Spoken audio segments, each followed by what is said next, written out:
정철진 경제평론가와 함께 경제 소식 알아보겠습니다. 어서 오세요. 네, 안녕하십니까. 네, 안녕하세요. 원전 얘기부터 해볼까요? 네. 체코 신규 원전을 우리 한수원 등 팀코리아가 수주했다. 네. 규모는 그렇습니다. 어떻게 되고 뭐 어떻게 평가를 할 수 있어요? 원래 이제 4기였었거든요. 네 기. 네 개를 네. 다 집게 되면 최소한 40조 원대 규모인데 아마 그쪽 사정으로 인해서 네. 이번에는 2기, 두코바니 지역의 2기만 네. 아마도 최종 우선 협상자를 발표를 했고 네. 방금 앵커께서 말씀하신 대로 이제 네. 팀 코리아 네. 한수원 컨소시엄인데요. 네. 일단 한역수적 원전을 해서 네. 한전 KPS와 한전 기술 이제 이쪽이 기술을 설계를 하는 게 한전 기술, 한전 KPS는 향후 뭐 정비를 하는 게 한전 KPS. 그리고 이제 화로 이 기를 만드는 게 두산 에너빌리티. 이제 여기에 대우건설 등 해서 일종의 팀을 짠 거죠. 팀을 짜서 들어간 네, 거군요. 들어갔고 네. 저쪽은 네. 우리와 늘 붙는 바라카 원전, 아랍에미리트 바라카 원전 때부터 붙었던 우리의 앙숙입니다. 네. EDF라고 하는 네. 프랑스 전력공사였었는데 네. 체코가 유럽이잖아요. 네. 유럽은 프랑스 원전이 거의 잡고 있는데 이번에 우리가 네. 프랑스를 제치고 네. 당당히 이제 체코의 2기의 우선 네. 협상 대상자로 발표가 되면서 네. 2기 정도만 규모만 봐도 거의 한 24조 원 정도의 사이즈다라고 네. 볼 수가 있겠고요. 네. 이게 이제 우선 협상 대상자이기 네. 때문에 그게 어느 단계예요, 그러면? 그러니까 거의 뭐 확정이 됐다고 됐다. 보면 돼요? 특히 이제 이게 네. 그 국가대 거의 정부 싸움이잖아요. 워낙 네, 빅 사이즈이기 네. 때문에 이미 네. 사전 조율은 다 한 상태로 다 받아봤을 겁니다. 네. 우리의 제안, 그다음에 EDF의 프랑스의 네, 제안 네. 거기서 결정됐기 네, 때문에 네. 큰 이변이 없는 한, 뭐 어마어마한 천재지변이 없는 한 네. 3월에 이제 최종으로 확인을 해주고요. 그러니까 3월에 최종 계약을 한다고 하지만 그렇게 큰 이변은 없을 거다. 네, 없을 그냥 겁니다. 된다 예. 이렇게 보면 된다 이런 말씀이시죠? 그렇습니다. 네. 그리고 2029년부터 네. 공사를 시작하고요. 네. 왜냐하면 원전이니까 그 전에 주변 그렇죠. 경쟁을 해야 네, 되잖아요. 네. 36년부터 실제 원전이 돌아가게 되는 이런 로드맵 일정이 네. 함께 나왔습니다. 아까 말씀하실 때 유럽에 진출한 게 의미가 있다라고 말씀을 하셨잖아요. 네. 어떻게 의미를 부여할 수 있는 거예요? 왜냐하면 네. 지금 이게 이제 탈원전에 대한 이야기부터 좀 해야 될 네, 것 같은데 유럽도 크게 독일 축과 네. 프랑스 축으로 나눠서 독일은 네. 절대 신재생이에요. 그러니까 탄소 중립, 그러니까 네. 탄소 프리가 아니라 네. 네. 아예 원자력도 쓰면 안 된다. 태양광, 풍력, 수력 네. 이런 걸로만 신재생으로만 가야 된다라고 해서 네. 독일은 이뤄냈습니다. 네. 반면에 네. 프랑스는 원전 강국이에요. 그러니까 우리도 원전 기술 네. 이제 세계 탑이지만 네. 배워온 거거든요. 미국이라든가 유럽에서 웨스팅하우스라든가 프랑스 원전. 그러니까 네. 프랑스 원전 강국인데 자기네가 원전을 포기할 리가 없죠. 그러게요. 그러니까 원전도 네. 이거 탄소 중립 아니냐, 네. 넣어줘라. 그래서 이제 양대 산맥으로 나누고 있다가 약간 갈렸어요. 가령 이탈리아 같은 곳은 네. 우리는 원전 싫다. 영국도 우리는 원전 안 하겠다. 반면에 스위스는 어느 정도 원전을 포함하고 있고요. 네. 네. 북유럽 쪽에서도 뭐 핀란드라든가 이제 스웨덴도 짓는다고 하는데 이제 네. 이렇게 좀 나뉘고 있는 국가마다 가운데 좀 다르네요. 예, 네, 나뉘는 네, 가운데 네, 최근 동향이 네.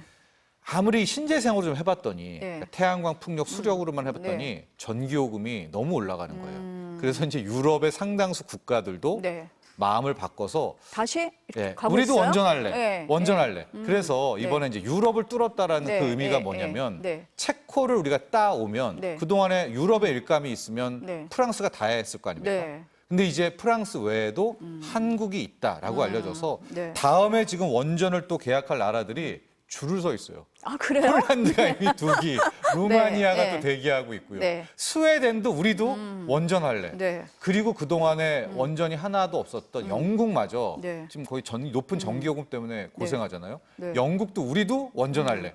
그러니까 이게 단순히 이번에 체코를 뚫었다라는 원전 협상자가 됐다는 걸 넘어서 이제 유럽 쪽에서의 원전 일감을 딸 수 있는 가능성이 교두보를 열렸다. 마련했다. 네. 예. 근데 계속 말씀하시면 원전 강국은 프랑스잖아요. 네. 근데 우리가 프랑스를 이길 수 있었던 뭐가 있을 거 아니에요. 왜겠습니까? 우리 한국이 잘하는 것. 방산 때도 말씀드렸었는데 가성비입니다. 가성비. 예. 요번에 우리가 네, 이제 네. 그 딜을 넣으면서 우리가 네. 하면서 그 했던 협상을 내면서에서의 가장 큰 모토가 on time within budget입니다. 그러니까 적기에 아주 리즈너블한 합리적인 예산으로 이 원자로를 네, 공급하겠다라는 네, 건데요. 네. 실제적으로 프랑스 EDF와 우리와 이번에 같은 이 네, 비딩 는 네, 거를 네. 뭐 그게 공식적으로 알려지진 네. 않았지만 우리가 거의 한 60% 반값 정도에 싸게 일단은 넣는데 기술은 지금 네. 한국의 원전 기술이 뭐 네. 탑 클래스잖아요. 네. 뭐 미국, 프랑스, 한국 뭐 네. 누구 우열을 가릴 수가 없는데 네. 가격은 우리가 거의 반값에서 네. 60%로 들어갔죠. 또 하나가 이 프랑스 EDF는 전력이 있는 게 네. 온타임을 거의 못합니다. 이게 이제 유럽 적기에 맞아요. 네. 네, 유럽 특유의 이 네. 특징이기도 한데 네. 기본적으로 2, 3년은 늦어요. 이런 핑계 저런 핑계를 대고 그리고 네. EDF 같은 경우에 네. 최고 늦었던 게 13년 끌어서 그렇게까지 한 적도 완성을 있어요? 해줬던 네. 경우도 네. 있어서 네. 실제로 이제 체코 총리가 이번에 우선 협상자를 이제 결정을 하면서 네. 했던 네. 것이 모든 면에서 이제 한수원 컨소시엄이 압도했다라는 압도했다. 이야기를 하니까 네. 뭐 우리는 그냥 납기일을 예, 딱딱 예, 맞추잖아요. 예, 예, 어떠한 예. 일에서도 맞추고 그리고 납기일이 결국은 예산과도 버짓과도 관계가 있는 게 네. 납기가 늘어지면 그 예산을 또 청구할 거 아닙니까? 그렇죠. 이런저런. 그게 그래서 늘어난다. 아마도 그런 점들이 굉장히 어필을 했던 것 같아요. 근데 싸게 넣었다가 좋은 면도 있지만 또 돈을 버는 우리 입장에서는 맞아요. 예. 단가를 낮춘 거 아니야? 이렇게 볼 수도 있을 것 같은데요. 그래서 좀 일각의 네. 지적이 마진은 네. 이익률은 이제 이런 네. 얘기는 나오고 있는데 네. 이 부분에 있어서는 이제 워낙 대회비기 때문에 왈가왈부는 할 수 없는 대목이지만 네. 앞서도 얘기했듯이 이번에 체코 네. 수주도 중요하지만 체코를 뚫으면 그 뒤에 지금 줄줄이 이어져 있는 루마니아, 이제 폴란드, 시작을 이렇게 한다는 뭐 측면에서 영국, 네, 거기를 네. 연다는. 네. 거기가 원래 못 들었으면은 네. 프랑스 EDF가 다 가져가잖아요. 이제 아마 그런 쪽 좀 더 좀 시야를 넓게 보지 그런 시야를 보지 쪽에서 않았나. 조금 접근을 했던 것 같다. 그렇습니다. 그럼 이렇게 다른 나라로 이게 갈 수 있다는 교두보인 거에서도 의미를 부여할 수 있는데 맞습니다. 원자로 외에 네. 연관된 산업도 좀 있을 것 같아요. 그렇죠. 뭐 어떤 게 원전이라는 있어요? 자체가 예, 앞서도 예. 말했지만 대우 네. 건설 들어가는 플랜트도 있고요. 제어 계측도 굉장히 중요하니까 소프트웨어 네. 쪽도 있고 네. 굉장히 좀 연관 산업이 네. 크다라고 볼 수가 네. 있을 것 같습니다. 어느 분야가 수혜를 봅니까? 그러면 근데 좀 오늘 주식시장을 네. 좀 보면 네. 일단은 네. 이제 한국전력의 삼총사 밑에 네. 단에 있는 원전 네. 삼총사가 있잖아요. 네. 한전산업, 한전기술, 한전 KPS가 있고 네. 원전의 대장주는 두산에너빌리티 그리고 이제 제어 계측을 하는 네. 뭐 G2파워 등등이 있었는데 네. 글쎄요 이제 셀온이라고 하죠. 그러니까 재료가 막상 딱 터지고 터지고 나니까, 나니까? 예, 네. 약간 좀 기분 빠진 그런 측면이 있었지만 네. 뭐 앞으로 산업적인 측면이라든가 뭐 네. 인력 차원에서도 큰 네. 도움이 될 것으로 네, 같습니다. 이 분야는 좀 봐도 된다 그런 말씀인가요? 근데 저희가 그동안 탈원전 정책을 하면서 뭐 인력이라든지 기술이라든지 많이 좀 위축이 됐다 이런 얘기가 있었는데 네. 뭐 회복이 된 겁니까? 뭐가 달라진 거예요? 그래도 아마 핵심 코어 기술력은 네. 보유를 네. 했었던 것 같고요. 네. 지금 얘기를 들어보면 네. 바라카 원전 2009년에 했었잖아요. 네. 그리고 이제 15년 만에 또 한 번의 이 빅 해외 수주를 한 건데 네. 굉장히 많이 좀 이제 공고하게 버텼었다고 합니다. 한수원 네. 쪽에서. 네. 그래서 네. 핵심 코어 인력이 있었고 체코가 이게 느닷없이 이번에 한 것이 아니라 네. 이미 2019년, 2000년 그때부터 이제 그 입지를 운을 뗐죠. 네. 그러니까 큰 기회가 열린 거 아니에요? 네. 그래서 이미 그때도 오래전부터 준비를 하고 예, 있었던 근데 거네요. 코로나가 터지면서 아예 또 막혀 있다가 네. 2022년에 본격적으로 네. 딜소싱을 이제 하기 시작을 했기 네. 때문에 네. 아마도 잘 버텼던 것 같아요. 탈원전 기간 동안에 그래서 좋은 쾌거를 이뤄냈다 이렇게 총평할 수 있겠습니다. 뭐또 좀 더 잘 되면 좋겠습니다. 네. 미국 대선 얘기를 좀 해볼게요. 네. 우리 경제하고 너무 영향이 있어서요. 당장 어제 트럼프 대통령이 대만에 대해서 부정적인 발언을 하니까 TSMC 주가가 휘청했습니까? 네, 맞아요. 휘청을 넘어섰는데 네.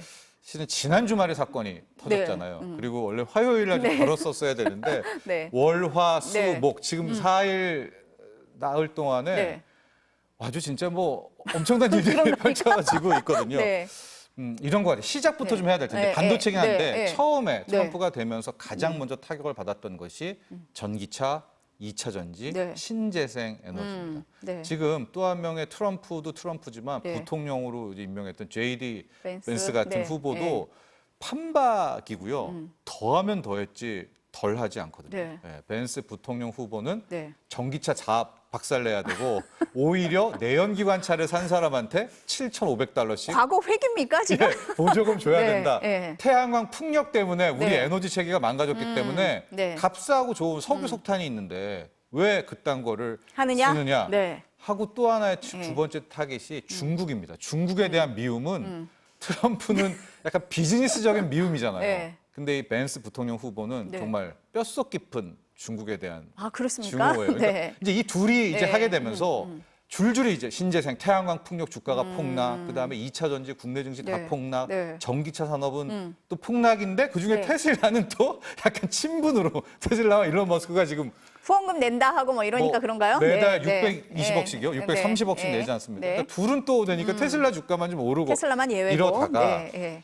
굉장히 안전지대라고 생각했잖아요. 반도체. 네. 하고 AI 산업은 네. 트럼프도 좋아해. 공화당도 그렇죠. 좋아해라고 네, 했는데 네. 어제였습니다. 이 시간은 블룸버그 통신과 네. 트럼프 후보가 네. 인터뷰를 좀 했었는데 기자가 대만에 대한 질문을 좀 했거든요. 네. 대만 지켜줄 것인지. 네. 뭐 이제 안보 쪽을 얘기를 했는데 네. 트럼프가 이제 대만은 왜 방위비 한 편 안 내고 우리가 왜 대만 도와줘야 하느냐? 그러면서 네. 대만의 반도체 산업이 미국의 모든 것 100%를 빼앗아 갔다. 근데 대만의 반도체는 하나예요. TSMC. TSMC. 네, 네, 파운드리의 네. 대명사. 네, 네. 여러분 TSMC가 없으면은 AI 칩 못 만들어요. 안 들어갈 텐데요. 네. 그 엔비디아가 만들어주는 네. 그 그러게요. 설계하는 걸 네. 만드는 게 우리 거 HBM 갖다가 네. 붙여서 가속기를 만드는 게 TSMC인데 네. 이 발언을 하고 나니까 네. 어떤 생각까지 가겠습니까? 아, 트럼프가 이제 또 대통령은 지금 거의 된 것 같은데 TSMC를 압박하면서 특유의 대가를 오잖아요. 대가를 또 땡기고 또 압박하겠지라고 해서 TSMC 주가가 이제 8%가 네. 폭락을 했고요. 네. 이게 이제 한 측면이에요. 네. 그래서 아 이제 안전지대는 없다. 트럼프의 모두각이다. 네. 태양광 풍력 뭐 2차 네, 전지만이 네. 아니라 반도체도 이런데 네. 지금 바이든 쪽에서도 네. 트럼프가 너무 앞서가고 네. 특히 트럼프가 내세우는 이 중국 뭐라고 할까요? 압박, 중국 그냥 중국 때리기. 네. 그러니까 우리도 질 수 없다라고 해서 간밤에 네. 바이든 행정부 쪽에서 또 이런 네. 지금 안 그래도 바이든 행정부는 중국에 대한 압박, 반도체 압박을 많이 했지 않습니까? 갑자기 느닷없이 네, ASML이라고 네. 노광 장비를 거의 네. 독과점을 하는 이제 그런 쪽입니다. 이제 EUV, DUV. 근데 좀 복잡하긴 한데 네, 하여간 네. 그 ASML, 도쿄 일렉트론 같은 데가 왜 중국한테 자꾸만 이 납품하느냐? 네. 예, 그건 반도체 이제 네, 제조 네, 장비거든요. 네. 하지 말고 네. 기존에 납품한 것들도 수리해주지 마라.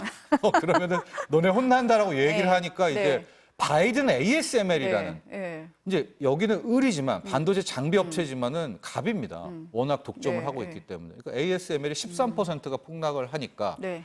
간밤에 어떤 일이 있겠습니까? 이 두 개 노광 장비 없고 TSMC가 네. 안 만들어주면 반도체 끝이죠. 그럼 어떻게 돼요? 엔비디아가 또 네. 5% 6% 관련이 다 반도체가 폭락을 하게 되면서 우리 반도체는 그 여파가 네. 어제 오늘 하이닉스 네. 한미반도체까지 왔는데요. 이제 이걸 보면은 네. 이제 바이든, 트럼프, 바이든 모두가 지금 경쟁적으로 중국 때리기를 하면서 다 반도체 영향을 받고 때리기인데 있고. 네. 오늘 지금 삼성전자 주가 네. 제가 종가를 보지는 못했는데 네. 한 1시간 전쯤에 약간 텔레그램 쪽에서 또 네.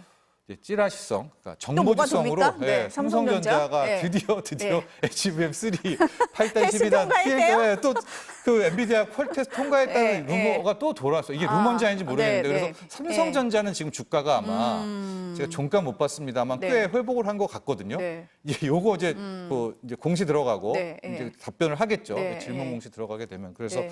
약간 삼성전자 그런 대목도 있지만은 네. 이게 거의 하나의 단면을 보고 있는 것 같습니다. 트럼프 리스크라는 네. 단면. 근데 이게 일기 네. 때 우리가 트럼프 집권 일기 때 한번 겪어봤잖아요. 네, 트럼프가 말은 또 이렇게 해서 네. 시장 박살냈다가 자기 입맛대로 네. 컨트롤하고 네. 퇴임시키고 길들이고. 네. 근데 우리가 이제 또 속는 거예요. 또 말하면 그냥 또 당할 네, 수밖에 네, 그거의 네, 전초전을 네. 지금 계속해서 네. 전 분야가 보고 있습니다. 마지막 질문이 될 것 같은데 네. 트럼프 전 대통령이 엔화 약세 용인하기 힘들다. 그 엔화는 어떻게 됩니까? 지금 엔화까지 트럼프가 네, 지금 네. 하고 있어요. 네. 엔화를 굉장히 비난하고 있습니다. 왜냐하면 되게 간단해요. 네. 트럼프도 간단하고 JD 벤스도 네. 오히려 더 지금 엔화를 때리고 있는 게 뭐냐면 거기에선 달러 약세를 주장합니다. 이 트럼프와 이 벤스 네. 팀은 왜냐? 네. 달러가 약세해야 돼야 추출을 잘한다. 그래야 제조업이 살아난다. 네. 근데 지금 놓고 보면 네. 엔화가 너무나 싸면서 네. 엔저 때문에 상대적으로 달러 강세, 그렇죠. 미국 제조업이 죽는다. 그래서 트럼프가 또 한마디를 했거든요. 엔화 이렇게 싸게 하면 엔저하면 용납하지 않겠다. 네. 그러니까 요때다 하고 일본 정부가 네. 시장에 개입을 했어요. 지금 거의 한 20조 원을 썼다고 하는데 네. 그래서 달러 엔이 뭐 네. 160엔대였다가 155원대로 떨어진 게 엔화 강세입니다. 네. 그래서 지금 엔화가 강세가 됐고 네. 엔화가 강세가 되니까 앞서도 네. 얘기했지만 달러는 네. 상대적으로 약세가 네. 됐고요. 네. 우리 원화는 강해지고 있어서 요 점은 좀 괜찮아요. 이 요즘은 엔화를 좀 때려주면서 네. 이제 엔화 강세를 만들려는 트럼프의 정책이 네. 우리 원화도 강하게 만드는 이제 이런 효과가 지금 함께 네. 있는데요. 네. 자, 트럼프 효과가 지금 어떻게 될지. 엔화까지 환율까지 갔다 이렇게 정리를 보죠. 네. 네. 트럼프 리스크 지켜보겠습니다. 네. 네, 오늘 말씀 감사합니다.